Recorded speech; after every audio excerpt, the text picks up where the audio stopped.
Will SEO change in 2025? In this video, I'll share 7 predictions based on my decade of experience in this industry. I'm Nathan Gotch, the founder of Gotch SEO Academy and Rankability and the author of The SEO Entrepreneur. So if you want to stay on the cutting edge of SEO, watch this entire video and tell me you're excited by liking it. Let's get right into it. So SEO prediction number 1 is less organic clicks. So Google is trying to take clicks away from websites through AI overviews, excessive ads that push the organic results down, and SERP features that exclude traditional SERPs. You should prepare for less organic search traffic, even if your rankings are solid. But even with reduced clicks, Google is still the best organic traffic source. For example, getting clicks to your website on platforms like X or LinkedIn is very difficult. You can't just drop a link in your social media content because the platforms will punish you and reduce your reach. So in comparison, Google is still the best. And you can use Google Search Console to measure your organic clicks and CTR. SEO prediction number 2 is more AI overviews. So currently most AI overviews are for informational long tail queries. However, I expect Google to expand this to include commercial and local queries. But if Google continues to cite its sources in the AI overviews, I don't believe it's going to be super damaging to organic traffic because they're very similar to featured snippets. But I do have anecdotal evidence when I've already found myself reading an AI overview and not clicking through, especially on mobile. But this will vary dramatically depending on the query. But never forget, humans do like to take the path of least resistance, even if the information may be inaccurate. So SEO prediction number 3 is ads in the AI overviews. So Google will always prioritize its advertisers above all else. So it's very likely that you'll be able to advertise within the AI overviews. It's only a matter of time. SEO prediction number 4 is that Search GPT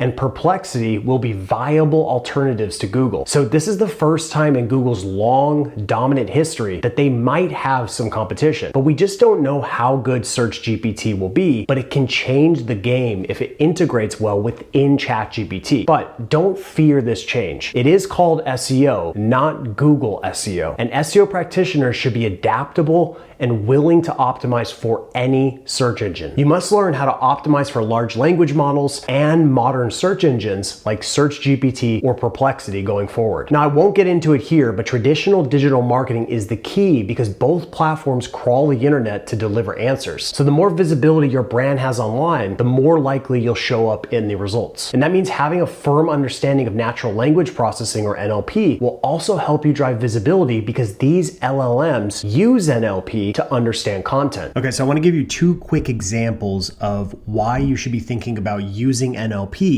to not just optimize for SEO in Google, but also using it to optimize for SEO on other platforms as well. So the first example is SEO for dentists. So as you can tell, Gotch SEO is ranking for this keyword, but that's actually not the part I want to show you. The part I want to show you is if we scroll down, you're actually going to see that I'm also ranking here. Okay. And I've actually done this again on this keyword as well, which is SEO tools for agencies, which is very competitive. Once again, ranking number 1, and then going down here and actually have 2 different rankings here in YouTube. Now, here's where this is where this really comes into play. Okay. So what I do now is I will use the NLP to create the blog post or the SEO asset first for Google. And then I'll take that same NLP optimized content and write my YouTube script with it as well. So what happens on YouTube is when you publish a new video, the first thing that happens is YouTube crawls the transcript. It crawls that script and tries to see what the video is about. And when I say crawl, what it's doing is it's using NLP to understand what this video is about, so then it can push it out to the most relevant audience possible.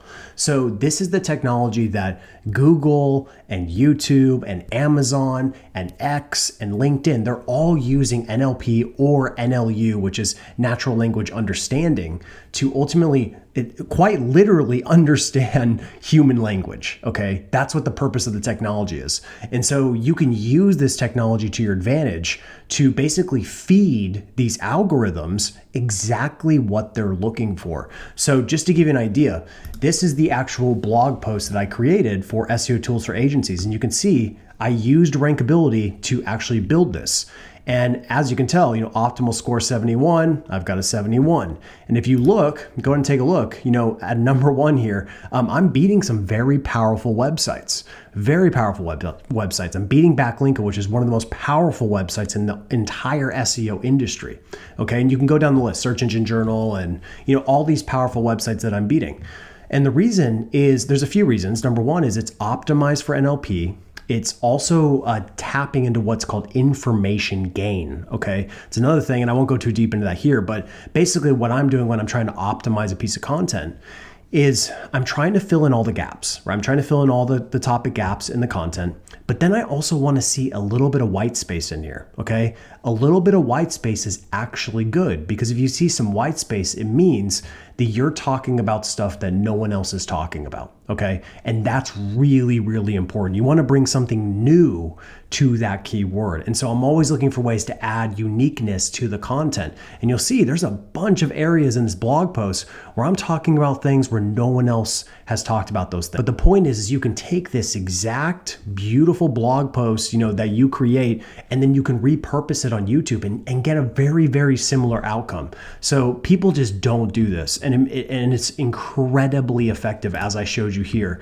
It works very, very well. So take advantage of it. And this brings me to SEO prediction number 5, which is that Google's market share in the traditional search market will continue to be more than 85%. And the truth is that Google isn't going down without a fight. They also have nearly unlimited resources to counter their competitors' moves. And now SEO prediction number 6 is that Google will turn the dial down on UGC related search results like forums. So Google search results are loaded with outdated forums and thin Reddit threads. And if Google cares about the quality of its search results, it'll turn the dial down on this. SEO prediction number 6 is that website and brand authority will continue to be the most important ranking factors. So at this point, anyone can create decent content with large language models like ChatGPT. So Google needs a way to filter through all of the noise and determine what should rank. And this is why website authority via backlinks and branded searches will continue to be critical for long-term performance. On the backlink side, you must acquire backlinks consistently every single month, but that's not all. You also need branded searches and strong user signals on your website. Otherwise, the backlinks look super sketchy. According to a study by Moz, there's a correlation between brand authority and backlinks regarding SEO performance. And that means that websites with backlinks and brand authority survive Google algorithm updates. While the opposite is true, a lack of branded searches may signal to Google that your website isn't trustworthy. And a traditional content marketing strategy can be used to get more branded searches. That means you'll publish content across many platforms,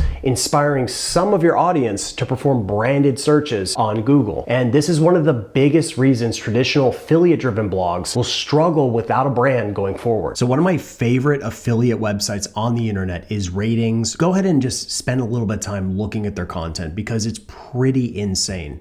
They're literally using like scientific methods to test this hardware, okay? They are really taking it to the next level. This is basically testing in a laboratory, all right? So this isn't some, affiliate content where they went onto Amazon and just regurgitated the reviews. This is a serious, serious operation that's occurring here. So if you're going to be doing affiliate SEO, this is how you have to operate. But the thing I really want to show you is if we actually go to the keywords, you can see something super cool, which is their number one keyword. The keyword that drives the most traffic for them is actually their brand name, okay? So this is really, really important because if you have a huge link profile, there should also be a significant amount of branded search traffic coming into your website. Otherwise, it looks incredibly sketchy. So going forward, make sure that your referring domains and your branded searches are growing at the same speed. And finally, SEO prediction number 7 is that there will be fewer purist SEO agencies. So being 100% focused on SEO as an agency a few years ago was definitely useful. But to keep up with the times, SEO agencies that will thrive will also offer broader search marketing strategy that includes organic and paid search, and will also likely consider adding conversion rate optimization. The truth is, driving traffic isn't enough. You also need it to convert. So I recommend every agency add this to their skill set. So if you want better SEO results in 2025, check out my next video, which is the most comprehensive SEO checklist on YouTube. Thanks for watching.